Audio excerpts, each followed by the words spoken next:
The bigger the focus. No confusion how we got right here. 60 minutes, bring our own juice. Come on, man.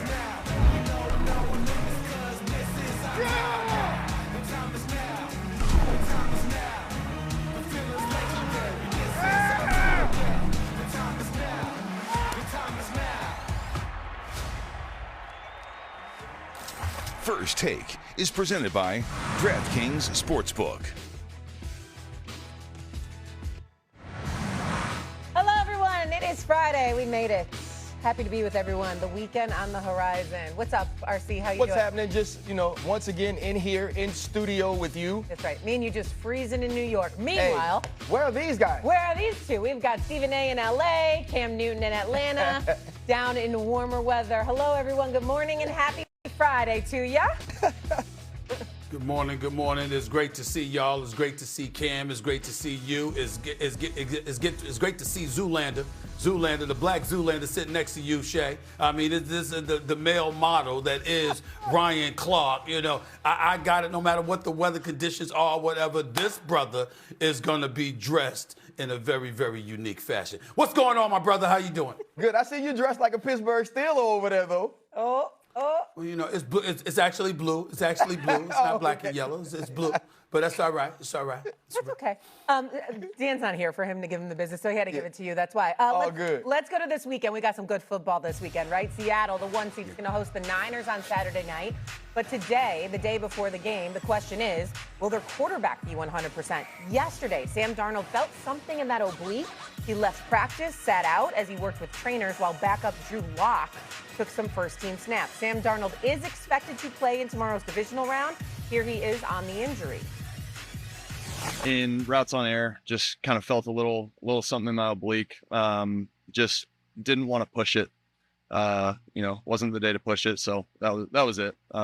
So just came inside, got some rehab, and feel like I'll be ready to go for Saturday. What percent of you thinks might not play it? Very low percentage, probably closer to 0.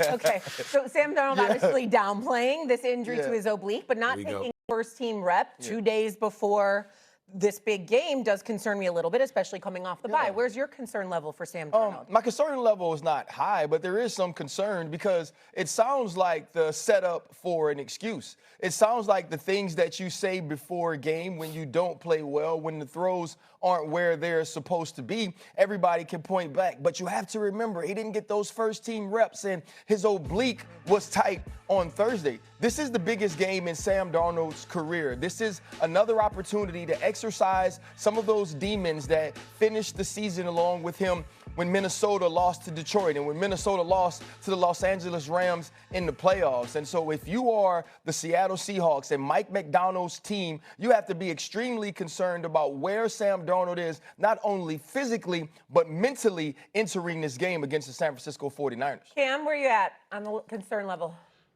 Man, fake news. This is fake news. Anytime you have an injury report coming off of a bye, given the circumstances of this particular game, Sam Darnold, you have to play. I'm not concerned at all. I would be more concerned if Drew Lock was going to be the quarterback behind center, as they face the 49ers. In the totality of this game, one thing you have to understand for Sam Darnold is how we're judging and critiquing his game. We've had, conversations and debates often about, do we trust him in these type of moments? Well, games like this gives people reasoning to trust because you have more weapons at your disposal probably than Brock Purdy has. So in that type of dynamic, it's going to come down to Sam Darnold being able to effectively attack the 49ers defense. I say? I'll be damned if I'm not concerned. I mean, what have we been watching? I mean, listen, since the brother threw 4 interceptions against the Los Angeles Rams, they've been relatively conservative. If you've watched him play, RC and Cam know this, they've been relatively conservative trying to play mistake-free football. I mean, the brother's got about 8 touchdowns and 8 interceptions over the last games. I'm just looking. In the last 8 games, he's had 8 touchdowns and 8 interceptions. Now, Seattle hasn't lost. So for that philosophical shift has benefited them, and we've got to pay attention to that, okay? Because it's winning for them. And I expect them to win this game. But I'll be damned if I'm not concerned about Sam Darnold and his potential to blow it. I haven't gotten over what I saw in the postseason last year, that meltdown in the postseason. And I know that, I remember that he was sacked, that the Rams were all over him. I get that he wasn't protected that last game when he was in Minnesota. This is Seattle. It's a different ball game. I understand it. And their defense is going to come to the rescue because they're one of the top 2 elite defenses in all of football. I understand it. I get it. But don't act like this brother can't go out on the football field and potentially lose you a game. This is the playoffs. He is going up against Kyle Shanahan. I'm not going to concern myself. If he tells me he's okay about the oblique injury, good for him, because I want him to be healthy. But I'm not going to act like there's nothing to be concerned about. There is something to be concerned about with Sam Darnold. That is, what he can do. He can ball. He's not a scrub. He can make things happen. But he can also hurt you and lose a football game for you, particularly at this time of year. The last time we saw him in the playoffs was last year, and that's exactly what happened. So there's reason for concern. Yeah, I don't love him not taking first-team reps 2 days before a game in an oblique. I've never had that injury. I never played football. Have you? From what I understand, it is a little bit nagging, no? Yeah, listen, I've had the injury, but I also didn't have to throw footballs. For me, it was about pain tolerance and how much I wanted to run my body into other people. How well could I turn and open and run? And so this is the question for Cam, someone who had to throw the ball to make a living. If your oblique is injured, does that throw your accuracy off? Does that throw your velocity off? Because one thing about Sam Darnold, it's his decision-making, in my opinion, that gets him in trouble. And so if he doesn't have that level of arm talent that we're used to seeing, how much could that affect him? Because I believe that will play into how offensive coordinator Clint Kubiak can call plays this coming Saturday against San Francisco. Cam, you've had this injury. You're a former quarterback. Please enlighten us. How could this affect Darnold? Yeah. It affects torque. It affects power, the ability to really generate power, or as some would say, the pop on the ball, so to speak.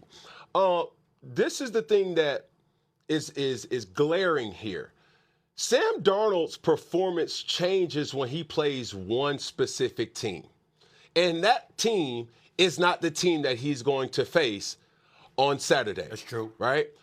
When you start to say, hey, how do we analyze this particular person? Everything changes when he plays the Los Angeles Rams. If he's not playing the Los Angeles Rams, then I give him the advantage in this particular case.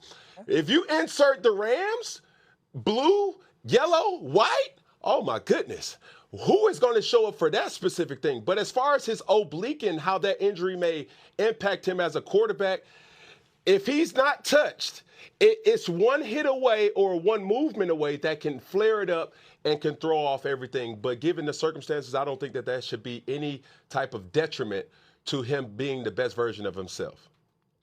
Go ahead. You are right. You are right in terms of, it's a different ball game when it's the Los Angeles Rams. No doubt about that. The flip side to it, however, Cam, is this. He does lead all players with 20 giveaways this season. Mm-hmm. He's got 14 interceptions. He's got 6 fumbles lost. So, again, it's not just about him throwing interceptions. It's about getting to him. It's about him fumbling the football as well. It's about him turning over the football. You got to be concerned about that as well. And pressure breaks pipes. Both of y'all know that. And so under this immense pressure, with the expectations being on Seattle's shoulders, because they are the number 1 seed, the road to the Super Bowl in the NFC must come through Seattle and that 12th man. That's an additional piece of pressure that's going to be on the shoulders of Sam Darnold. How he reacts to it, remains to be seen. I think that he'll react to it just fine against San Francisco. If he's going up against the Los Angeles Rams, I think that'll be a far more daunting task for him if it ultimately comes to that. But it's not like it's something that we can ignore. First 9 games of the season, 17 touchdowns, 6 interceptions, averaged 251 yards passing, throwing the ball downfield, then had to obviously shift gears philosophically, become a bit more conservative, and that's when you get your 8 touchdowns, 8 interceptions over the remainder of the season. So it's going to be about who shows up, but that defense usually has come to the rescue for him on a couple of occasions. We'll see if that happens this weekend. Okay. Yeah, but